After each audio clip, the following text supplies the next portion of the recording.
When my husband told me I would be homeless without him, he was standing in the kitchen, barefoot, angry, and very sure of himself. "I think you should start looking for an apartment," he said. "You won't be staying here." He said it casually, like he was suggesting I switch grocery brands. I didn't raise my voice. I didn't ask what he meant.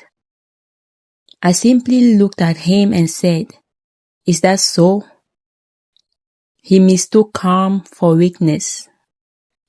That was his first mistake. We had been married 12 years. 12 years of shared routines, shared meals, shared mortgage payments. Or at least, that's what he believed. Because what he didn't remember, what he never bothered to understand, was that 5 years ago, during one of the worst financial periods of his life, he signed something he didn't read. But we'll get there. The affair didn't shock me. His arrogance did.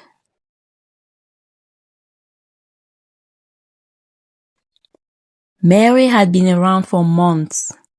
Late meetings, weekend networking events, phone turned face down. I noticed. Of course I noticed. But I also noticed something else. His business investments had started failing. Credit cards creeping up. Loans refinanced. Small lies becoming bigger ones. He was loud about success, quiet about debt. And men like that usually collapse under their own confidence. The night he brought Mary into our house was the night he decided he was untouchable. He didn't warn me. He didn't ask. He walked in with her behind him, smiling like a man who thought he had already won. "Mary will be staying for a few days," he said. Mary stood there, clutching her purse, eyes scanning the kitchen like she was already evaluating furniture. I looked at her, then at him, and I said, "Of course." He blinked. He expected screaming. He expected tears. He didn't expect calm. Later that night, in our bedroom, he said it. "You need to prepare yourself. If this ends, you won't have anything. This house is mine." Mine. The word echoed. He said it with such certainty, such authority, like ownership was something he had built alone. I sat on the edge of the bed and asked, "Are you sure about that?" He laughed. You've never even read the mortgage agreement." That was his second mistake.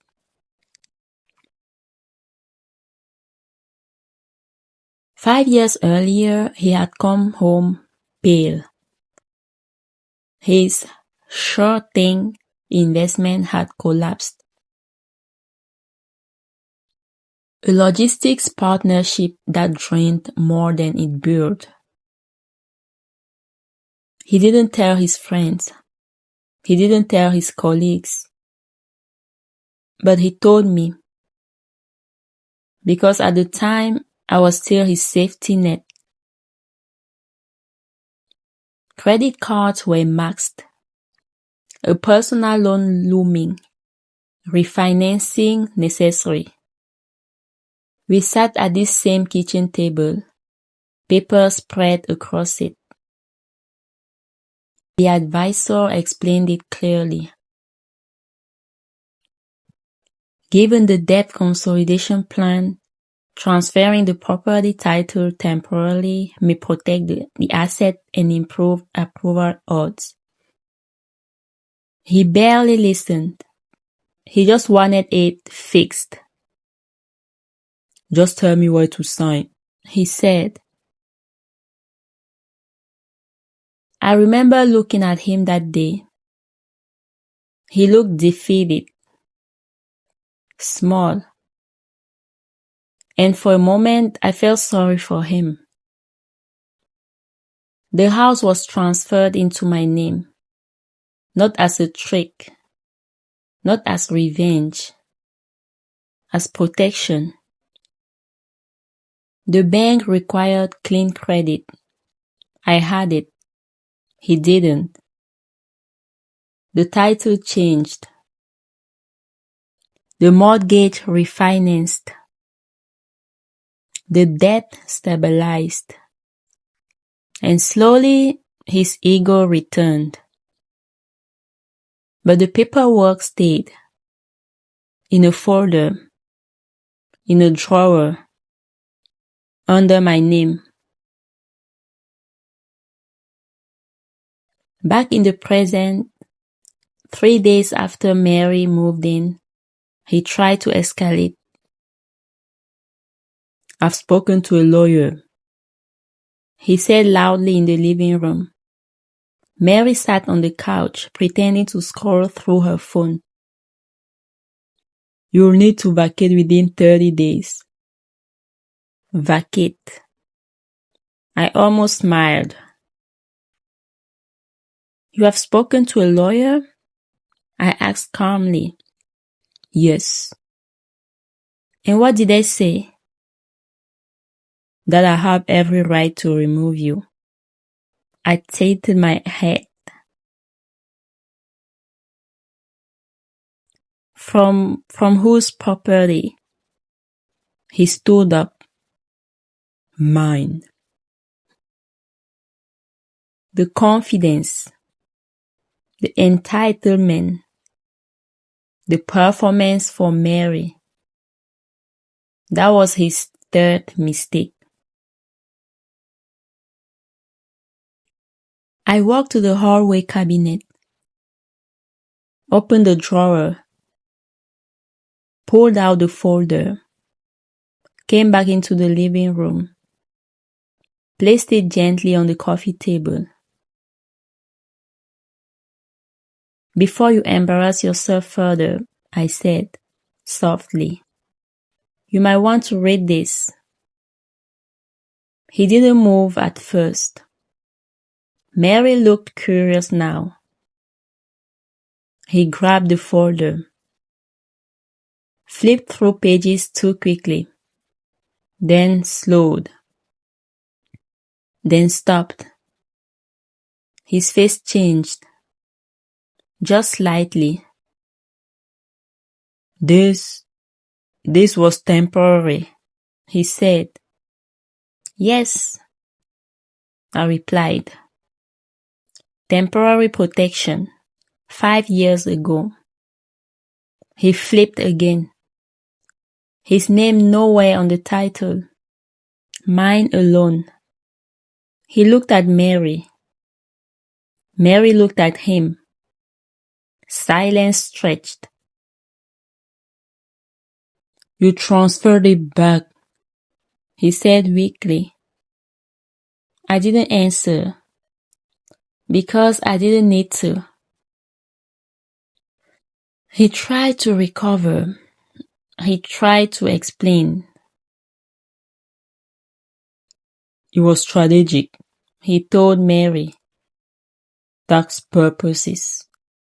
Mary wasn't smiling anymore. She asked the question he should have asked years ago. So, whose house is this? He didn't answer. because the paperwork had already answered for him.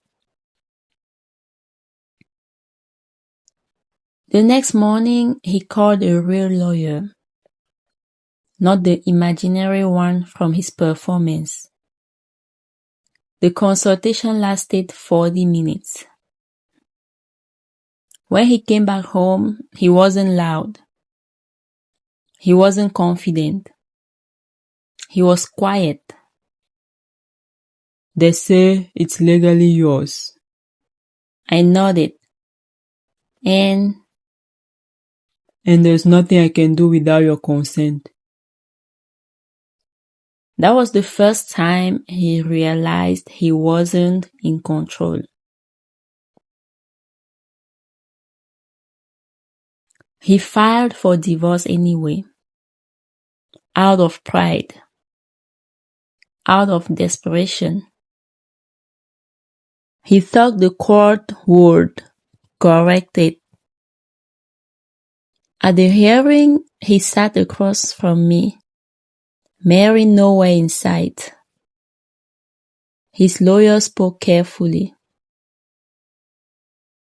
Your Honor, the property transfer was intended as a temporary protective measure. The judge looked at the documents. Is there any record of retransfer? Silence. No. Was there coercion? No. Was the title legally amended? Yes. The judge closed the folder. Then the property belongs to her. Just like that. 12 years of ego. 5 years of forgetfulness. 30 seconds of confirmation. He didn't look at me. He couldn't.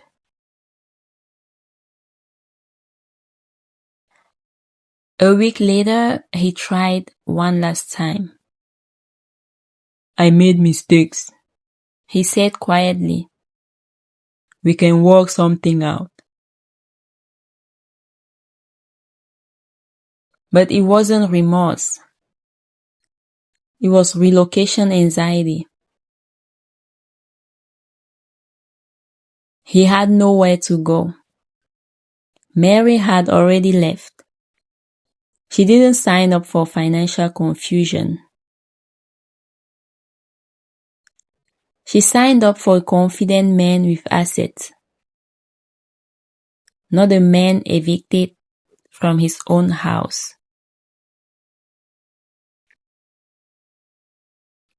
He stood in the doorway with a suitcase, the same doorway he once told me I would be leaving. You will regret this, he said. I looked at him steadily. No, I replied. I won't. He stepped outside. The door closed. And for the first time in years, the house felt quiet, not empty, stable.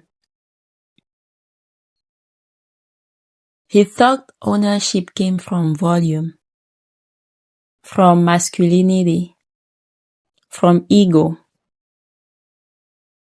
But ownership comes from signatures, from documents, from memory. He told me I'll be homeless. He tried to throw me out. He brought another woman into my kitchen. And he forgot who signed the papers. Power doesn't scream. It files. It remembers. And it waits.